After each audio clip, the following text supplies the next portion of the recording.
Bom dia, turma, tudo bem com vocês? Aqui é o professor Breno de História e vamos estar juntos aqui nessa terça-feira para dar continuidade sobre a matéria de Roma, né? A primeira aula do mês sobre Roma, a gente viu as origens e a monarquia romana, né? Na segunda aula, a gente viu o período de Roma República e agora, nessa terceira aula sobre Roma, a gente vai estar vendo o Império Romano, né? Roma no período Império. Esse daqui que vocês estão vendo aqui na foto é o Coliseu Romano, que existe até hoje. Vocês podem ver aqui as pessoas, né, como elas ficam pequenas perto dele. Ele foi inaugurado na época do Roma Império e se tornou um dos maiores símbolos de Roma, né? Onde os gladiadores lutavam. Por isso que eu coloquei ele aqui, é interessante ter isso em mente, que hoje isso é um dos maiores vestígios de Roma que sobreviveu ao tempo. Então, como que o Império começa, né? Lembra que a gente na última aula falou que o Júlio César pegou seus exércitos e invadiu Roma? Então, quando Júlio César assumiu o poder em Roma naquela época, ele formou o primeiro triunvirato, né? Com ele, Pompeu e Marco Antônio. E depois ele derrotou seus dois, os dois que compunham com ele, né, esse tríade no poder, e governou sozinho como um ditador por 2 anos. Então Júlio César não foi que um imperador, ele foi que um ditador. Tinha poderes parecidos com o de um imperador, mas ele era um ditador. Isso desagradou o Senado, e o Senado foi lá e matou ele com várias facadas nas costas, como a gente viu. E pouco tempo depois, ele tinha um filho adotivo, né, que era seu sobrinho, chamado Caio Otávio, né, que também comandava algumas tropas, e ele juntou algumas tropas e se juntou a mais outras duas figuras muito importantes, que foram Lépito, né, e o próprio Marco Antônio, para poder invadir Roma. Invadiram Roma, vingaram o pai dele e eles assumiram o poder em 3 pessoas de novo, chamado Segundo Triunvirato. Só que o Lépito morreu de causas naturais, e o Marco Antônio estava tendo aqui um romance com Cleópatra, né, muito mais focado nas questões do Egito do que de Roma.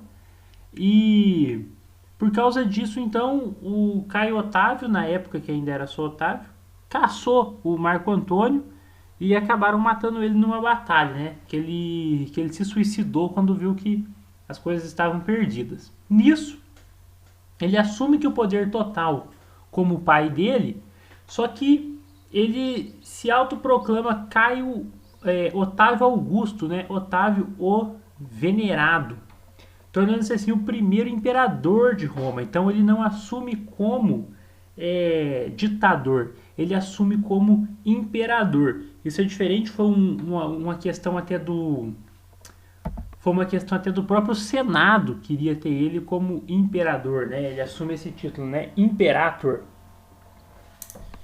E por que que o próprio Senado pediu isso? O Otávio Augusto, ele tentou sair do poder 2 vezes. E mesmo assim o Senado não deixava, as pessoas não deixavam, porque ele tinha a fama de fazer um governo muito bom. Enquanto o Otávio estava no poder, ele ficou no poder por 41 anos, ele conseguiu assegurar as fronteiras de Roma, deixar bem seguro, construiu muralhas, construiu estradas, ele fez que o comércio melhorar, deixou o povo mais seguro, que ele patrocinou artistas, né, fez teatros, fez pontes, templos. Então, dizem que seu governo teria sido tão bom, né, que depois da sua morte ele ficou sendo venerado como um deus até o cristianismo pegar força, que a gente vai ver mais para frente. Então foi assim que surge o Império Romano, com o primeiro imperador sendo o Otávio Augusto. E qual que é a função de um imperador, né? O imperador, ele tinha as seguintes funções. Ele era comandante dos exércitos, né? Inclusive o próprio título Imperator significa isso. Ele era pontífices máximos, isso é, supremo sacerdote. Ele era responsável pela administração pública da finança, do dinheiro e da política externa, né? Isso aí, como os nossos líderes hoje. Ele mandava na cunhagem da moeda, ou seja, era quem autorizava quanto de moeda podia ser feito, quanto de dinheiro podia ser feito. E aqui que está o principal poder dele. O Senado, né, da República Romana, é que ele não some, mas o imperador está acima do Senado porque ele tem o poder de veto.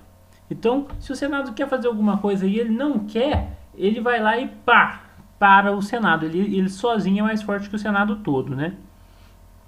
Então, a função de apaziguar conflitos sociais. Essas são as funções de um imperador. E no período do Império, Roma atinge seu tamanho máximo, né? No ano de 1017 depois de Cristo. Ó, reparem que aqui a gente já está falando de depois de Cristo, hein? Esse ano aqui já não é antes de Cristo mais.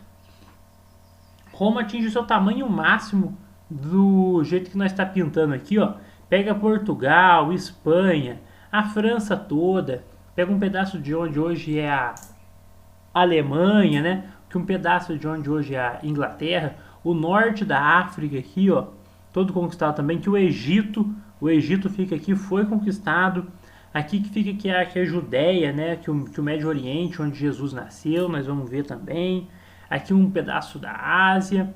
Então ficou muito grande. E aqui está a cidade, ó. Roma ficou pequenininho. Isso aqui o reino começou sendo só essa bolinha. E cresceu, virou tudo isso. Por isso que Roma é tido como um dos maiores impérios do mundo.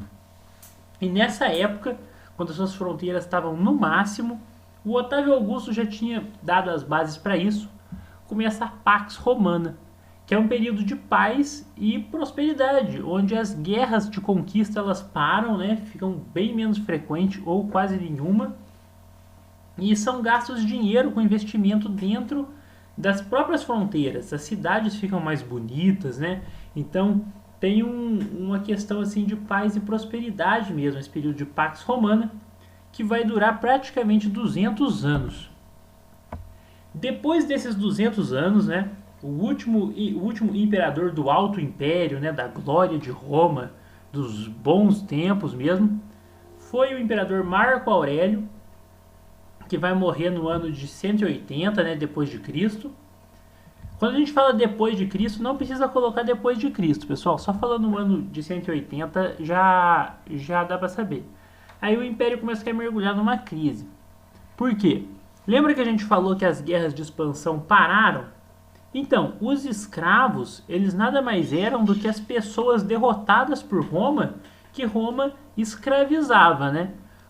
E como a gente já viu na segunda aula, Roma dependia demais da força dos escravos para trabalhar. Como estava tendo cada vez menos escravos,